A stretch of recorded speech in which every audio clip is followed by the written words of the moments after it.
I'm Tracy Sabol. Tonight on EWTN News Nightly, contempt of court. A New York judge is considering whether former President Donald Trump violated a gag order. We have a report from outside the courthouse. Focus on Florida. President Biden is in the Sunshine State pushing back against its pro-life laws. The FBI and the faithful. Analysis of the recent Department of Justice report saying there was no malicious intent in the targeting of traditional Catholics. And a place to call home. An honor for a new cardinal who has traveled the world representing the Vatican. These stories and more tonight. From EWTN, the Global Catholic Network, this is EWTN News Nightly. Thank you for being with us on the Feast of St. George. Our top story tonight, day 6 of former President Donald Trump's hush money trial, and it began with a gag order hearing. The judge heard arguments on whether the former president should be held in contempt of court for allegedly violating a gag order aimed to keep him from attacking key witnesses. Prosecutors are seeking to have 10 social media posts removed and to fine the former president for each one. Trump's legal team says that he did nothing wrong. The judge did not immediately issue a ruling. The former president later called the gag order a disgrace and unfair and says while he is locked in a courtroom, President Biden is on the campaign trail. And for analysis, we turn to Philip Crowther, international affiliate reporter with the Associated Press, who is outside the courthouse in Manhattan. Philip, good to be with you. So tell us a little bit more about the contempt of court hearing and when we can expect to have a ruling. Well, a court actually won't be in session this Wednesday, but a ruling by the judge could come as early as this Wednesday, though, during that pause in proceedings. Now, Donald Trump could be fined $1,000 for each of 10 social media posts that prosecutors say violate an already existing gag order. What that gag order says, well, it prohibits the former president from criticizing the likes of jurors, but also the witnesses and anyone else involved in the case, with the notable exception of the judge himself, who, of course, has been criticized at length by Donald Trump. The same again today. But despite that, still, the former president, very much a frustrated figure in court and outside of court on this Tuesday. He says that gag order is keeping him from commenting on the case the way he would like to. In other words, criticizing those involved directly in the case. Philip, what about today's testimony? What can you tell us about that, and what stood out the most to you? Well, look, this discussion about this gag order was lengthy and it was contentious, not leaving us all that much time. But back on the witness stand for a second day in a row was David Pecker, the former publisher of the National Enquirer tabloid, the man who pledged to be the eyes and ears for Donald Trump during the 2016 presidential election. What prosecutors here have been doing is painting the picture of a man who was willing to buy and suppress stories that would have been harmful to Donald Trump's 2016 presidential campaign. And we're slowly getting into the details of some of those alleged affairs that Donald Trump had. No mention yet by David Pecker, the former publisher of Stormy Daniels, the former adult film star whose alleged relationship with Donald Trump is, of course, at the center of this case. We will presumably hear about that during the next day in court on Thursday. Philip, since court won't be in session tomorrow, do we have any idea how the former president will spend his day?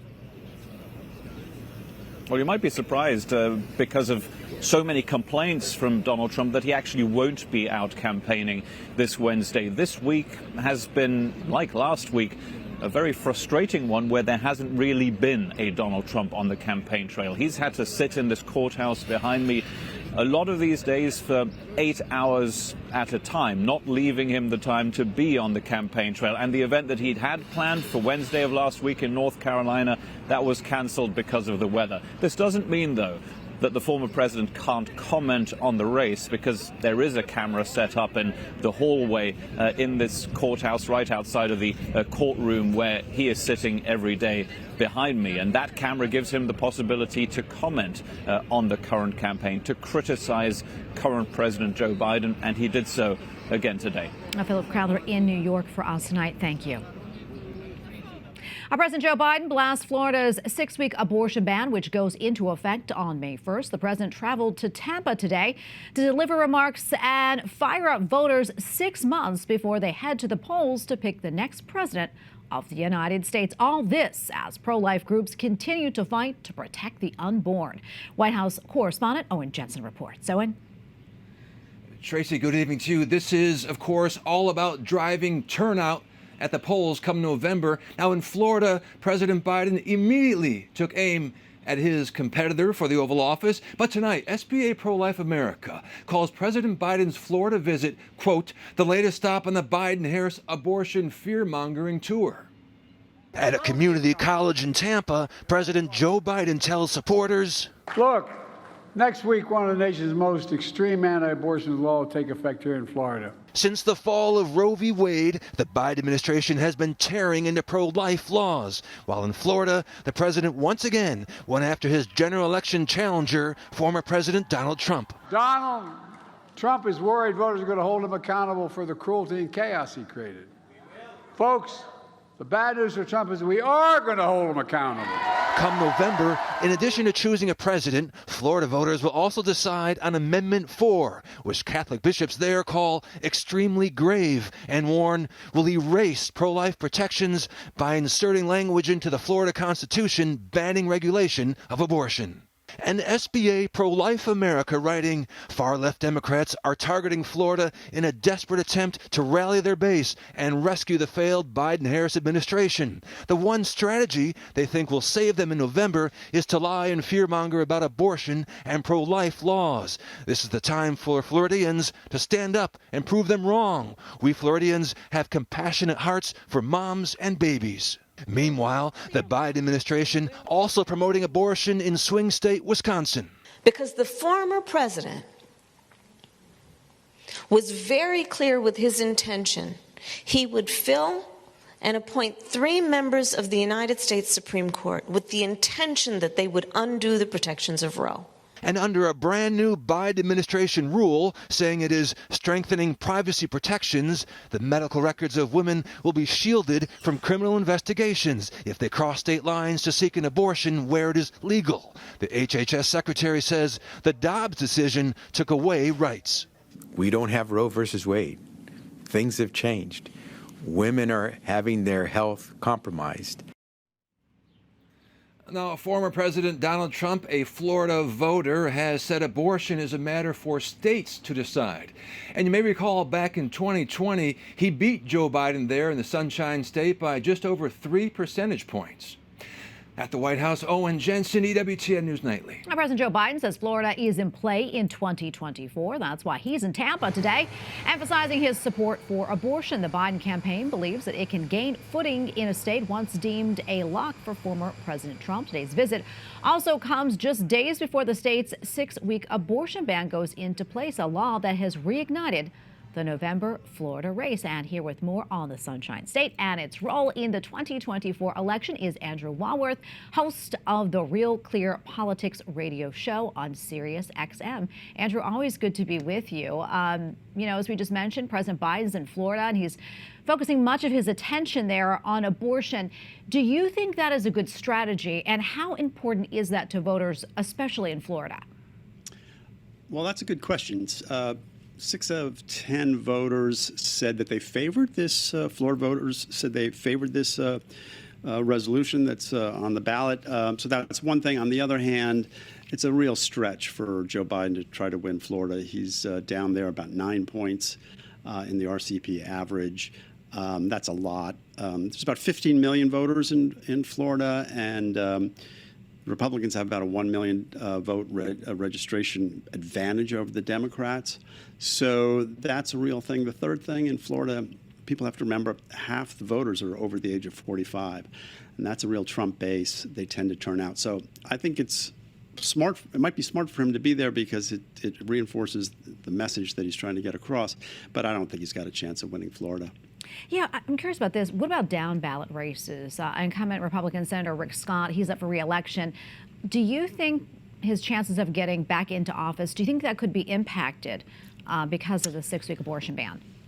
I don't think so. He's up even more. He's up about 17 points, I believe, in the latest poll. So he's pretty secure. So I don't think, and I think that with Trump at the top of the ticket, that'll help Rick Scott as well.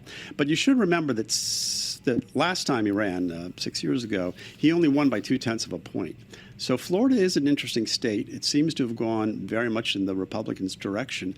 But as we've seen, none of this happens instantaneously, but over time, these states do shift. Florida was once considered a swing state. Now it's considered a red state. Virginia was once a red state. Now it's considered a swing state. They all are moving all the time, so it bears watching. And to answer your question, Tracy, no, I think that Scott will be reelected. Yeah, talk to us, really quickly about the importance of Florida in this presidential race. How crucial is it? It's very important. I mean, if Biden were to somehow swing Florida, by my math, I think Trump would have to win all the swing states that are in play right now, and that would get him to about 272 electoral votes. But realistically, if Biden were to pick up Florida, and anything is possible, it would be very difficult for Trump to win the election. Not mathematically, he might be able to pull it off. But practically, if Florida goes Democratic, that probably means a bunch of the other swing states would go Democratic as well.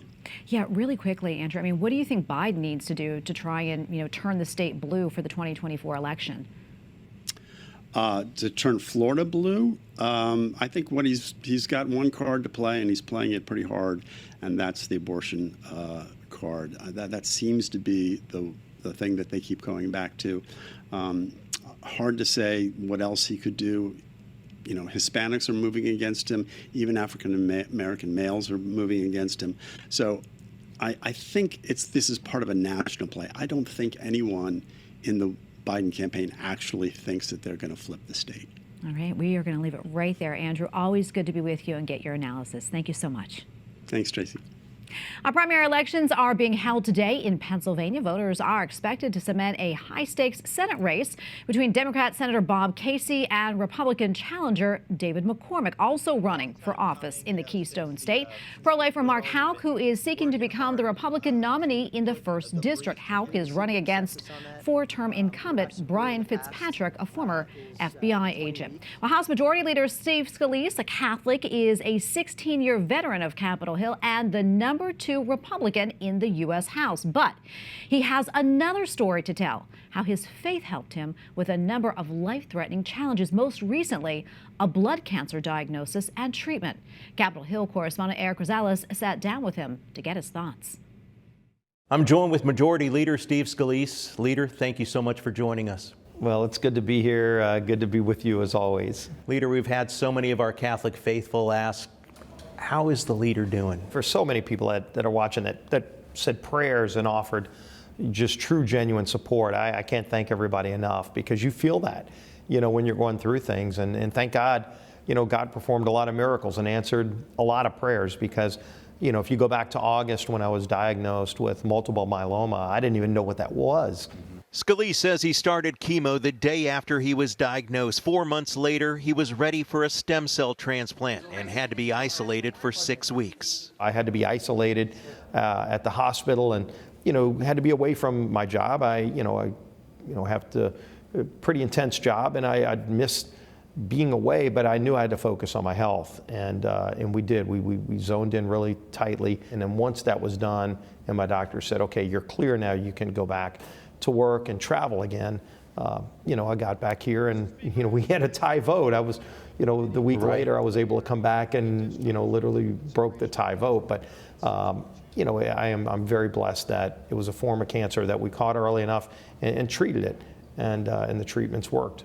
So right now you are in remission, or? I'm in remission, and my system is, to kind of clean your system out, and I have a new immunity system, and it's working fine now. As we know, this isn't your first bout with your life. Years ago, you were shot on the baseball field practicing for the upcoming congressional baseball game, and one might question one's faith and say, "Lord, how much more can I take?" But did you do that? His intent was to kill all of us on that ball field, and And again, God performed miracles that day. I mean, Yes, he did. no other way to explain some of the things that happened. You know, when I got to the hospital, my doctors said I didn't even have another minute to spare. You're a devout Catholic. I mean, what has this done to your faith? Has it strengthened it?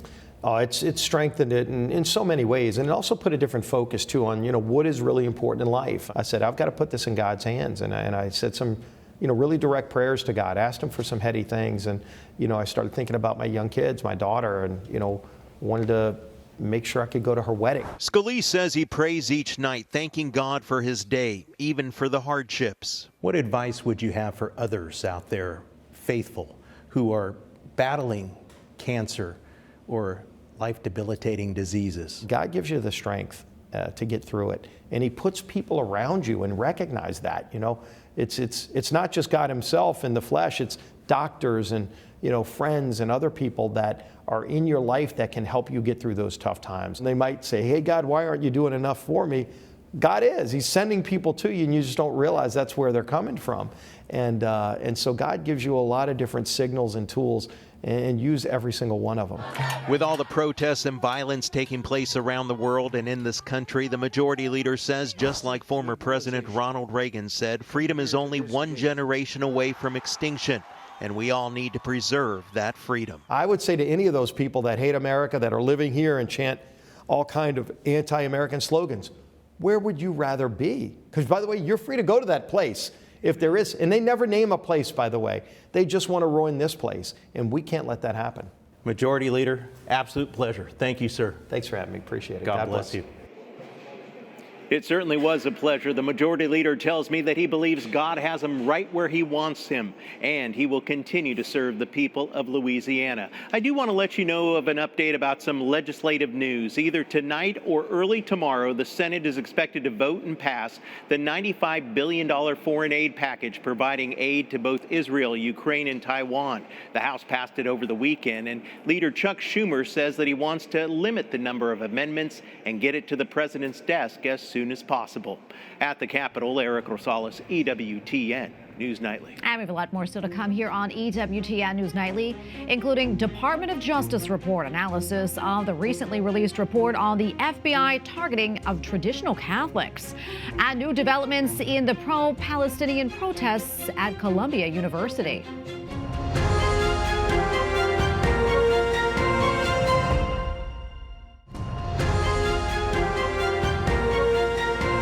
Welcome back. Lawmakers on Capitol Hill are reacting to the Department of Justice report that finds there was, quote, no malicious intent behind the FBI memo targeting traditional Catholics. The 10-page report released late last week said in part, quote, Analysts 1 and 2 denied targeting any individual for holding or practicing a specific religious faith. Analyst 1 called any suggestion that he was motivated by anti-Catholic bias patently false. But lawmakers and others say they still have questions about the memo.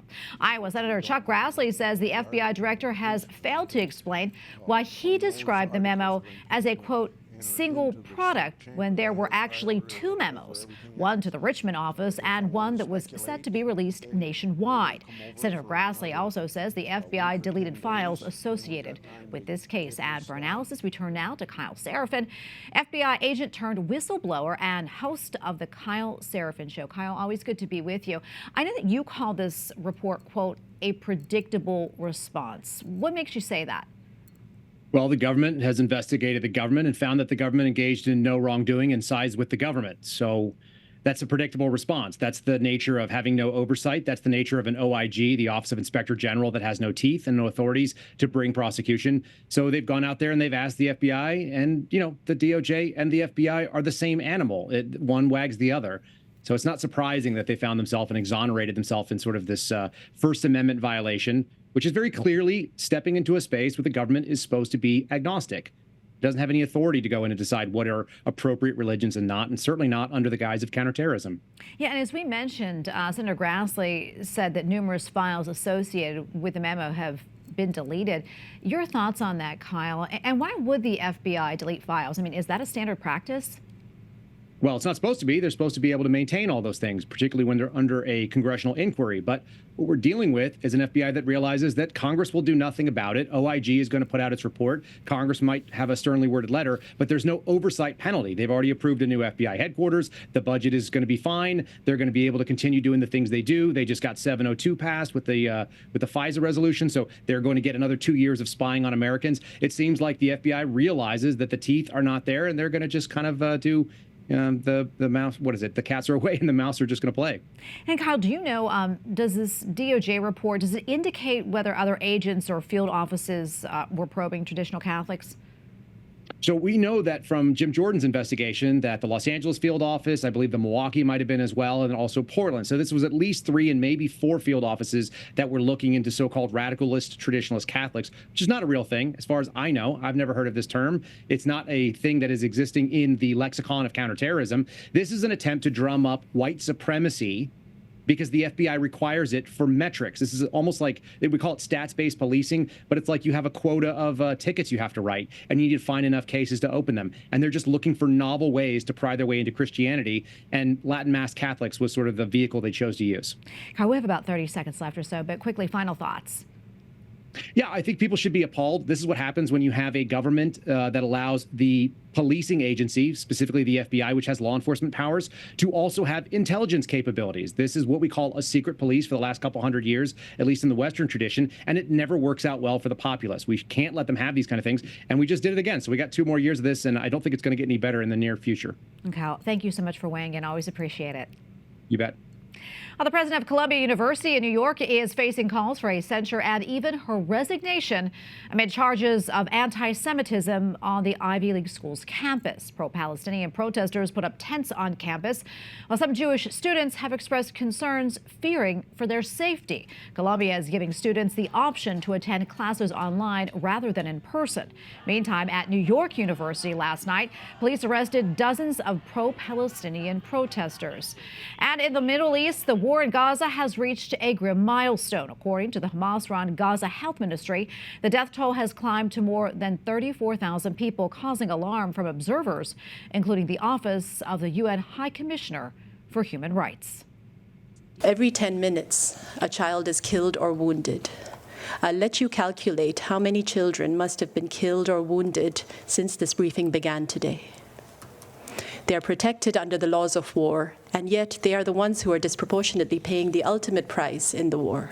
The government media office also says that 17,000 children in Gaza have lost one or both parents. They added that 86,000 homes have been destroyed, along with more than 100 schools and colleges. Well, 5 migrants have died while crossing the English Channel. This comes just hours after the British government approved a migrant bill to deport some of those who entered the country illegally. Officials in France spotted several boats packed with refugees. They say French Navy also rescued a boat it said was, quote, very overcrowded. The UK government says last year an estimated 30,000 people crossed the English Channel. Up next on EWTN News Nightly, pro-life push. Lawmakers in Italy pass a measure allowing pro-life organizations into family planning centers. Plus, an honor for Cardinal Christophe Pierre. We have a report from Rome.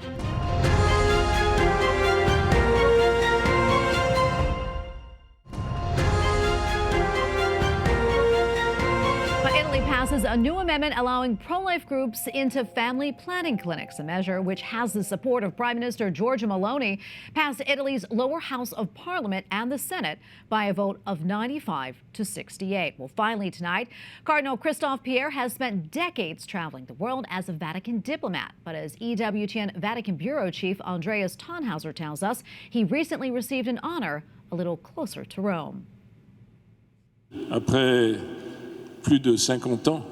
After more than 50 years on the road around the world, the Pope has summoned me back to give me a parish, the parish I never had. Cardinal Christophe Pierre, Apostolic Nuncio to the United States, took possession of the deaconry of the Church of St. Benedict outside St. Paul's Gate to seal his identity as a member of the clergy of Rome. Cardinal Pierre, who was created cardinal last year, entered the Vatican diplomatic service in 1977 and has since then served at Vatican diplomatic missions in several countries around the world. After several postings as Apostolic Nuncio in Haiti, Uganda, and Mexico, Pope Francis named Cardinal Pierre Apostolic Nuncio to the United States in 2016, succeeding the controversial Archbishop Carlo Maria Vigano. Last Sunday, in his homily, Cardinal Pierre shared some of the beauty of serving as a diplomatic representative of the Holy See across the world. The life of an apostolic nuncio is the life of a missionary. That is why I have loved this life.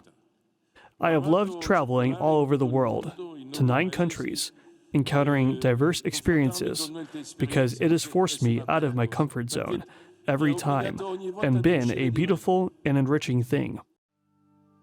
Further reflecting on the role of a papal nuncio as a missionary, Cardinal Pierre stressed that one of the words that summarize the Holy Father's mission for the Church is the word encounter. The work of a priest, the work of a missionary, is precisely to create this encounter. Not the encounter of myself with another person, but the encounter of Christ through me and through the other person. In Rome, Andres Townhauser, EWTN News Nightly. And we thank you for watching tonight. Remember, you can follow us on social media, Facebook, X, and Instagram at EWTN News Nightly. I'm Tracy Sabol. Good night and God bless.